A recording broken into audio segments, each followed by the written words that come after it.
Hi, Grandma here, and I'm reading the Midwife's Apprentice.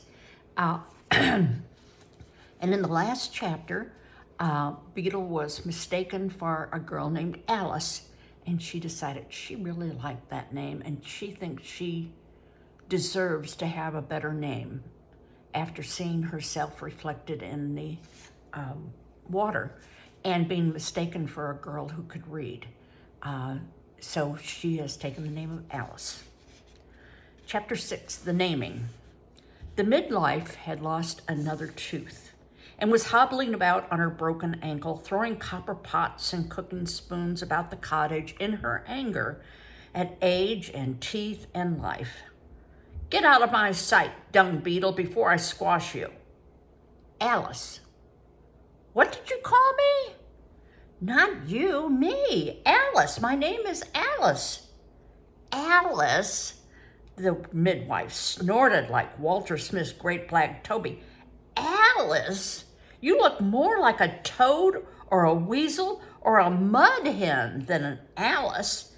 And as she punctuated each name with another pot thrown in the girl's direction, Beetle thought to go out. Out was no punishment. Out was where there were no kettles to stir, no bottles to fill, no smoky cooking fire. Out was where the air was cool this summer morning, although the sun was warm. Out was where Beetle had spent most of her life. Out was where the cat was.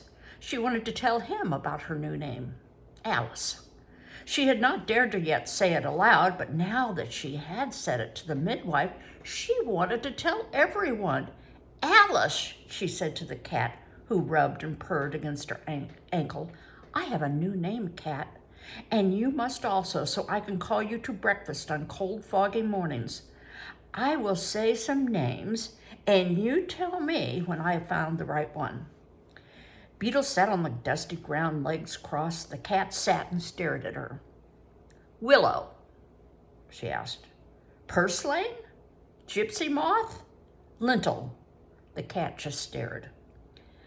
Beetle stood and walked toward the river, one hand across her belly, the other stuck in her mouth. Beetle was thinking. "Byrony? Millstone? Fleecy? Bryony? Gone completely daft, have you, Beetle?" said the miller as he passed. "Alyce," said Beetle. "Alyce who? Who's Alyce?"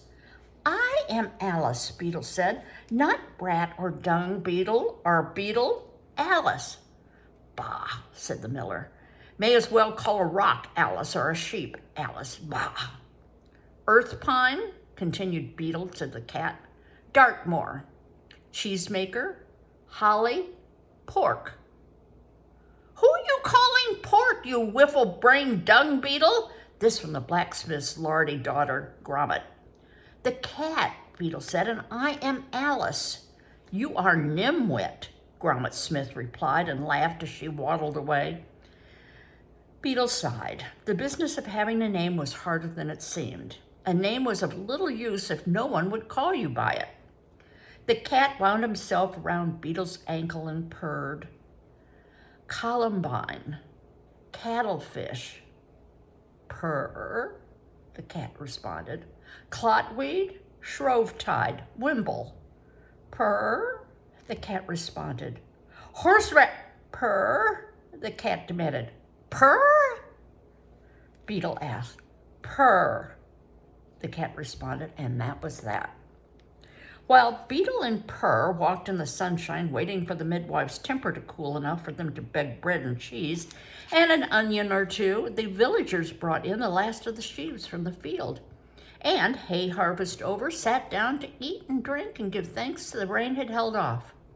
Several of the village boys, with too much ale and too few wits, left the celebration looking for trouble to cause, and they found Beetle. "Dung beetle, give me a kiss," called the boy with red hair. "Alyce," whispered Beetle, surrounded by boys and abandoned by the cat. "She called you Alyce, Will. Thinks you're a girl or a fine lady down from the manor. You friends with the dung beetle, Lady Alyce?" The boy with broken teeth took another pull from the mug of ale and spat at Will. Beetle took advantage of Will's distraction to duck beneath his arm, loop her skirts between her legs, and take off down the road to the river. The boys were faster. But they were drunk, and Beetle reached the river before they did. She looked for safety. An open field lay to her right. They could catch her there. They were not that drunk. Straight ahead was a river, but she could not swim. No one could. Water was for horses to drink and an occasional quick bath before weddings and such. A sudden breeze rustled the leaves of a willow as if it were calling to Beetle. Up she climbed into the branches, treed like a fox, waiting for what would happen next. Pushing and shoving each other, the boys encircled the tree. Dung beetle, you must be afeard, so far from your dung, they chanted. Come down and we will take you home and lay you softly in your dung heap, deep, deep, deep into the dung heap. More ale swigging and chanting and pushing and shoving. Suddenly the boy with red hair lost his footing on the slippery bank and tumbled into the churning river. Gorm! Will, get out of there, said Snaggletooth Jack. Can't, said Will, spitting water and floundering. Throw me something to grab. But the water pulled Will under for a moment, and the boys, grown sober and scared, knocked one another aside in their attempts to get out of there to a place they would claim they'd never left when poor Will's body was found. So that when Will surfaced again, still spitting and floundering, no one was there but Beetle in the tree. Looking down at him, with her eyes great in her white face, Beetle, help me, throw me something. Beetle shook her head. I'd be too scared. He disappeared again, and Beetle crept carefully out on overhanging branch to see where he had gone.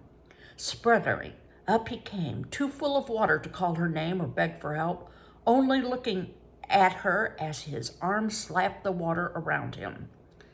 Beetle crept further out on the branch. It dipped toward the river. Very slowly, inch by inch, as the boy struggled not to sink, she crept out until the tip of the branch nearly touched the water. Grab it, Will, she said, and he grabbed it. Slowly, slowly, he pulled himself along the branch until, from his pulling and Beetle's weight, it cracked, and they both fell into the riverbank. Will lay there while Beetle watched to see was he alive or was he dead. Then he spat river water all over her skirt, and she knew he lived to bedevil her again. You didn't run with the others, he said. That were brave, Beetle. Now, I'd be not brave, she said. I near pissed myself.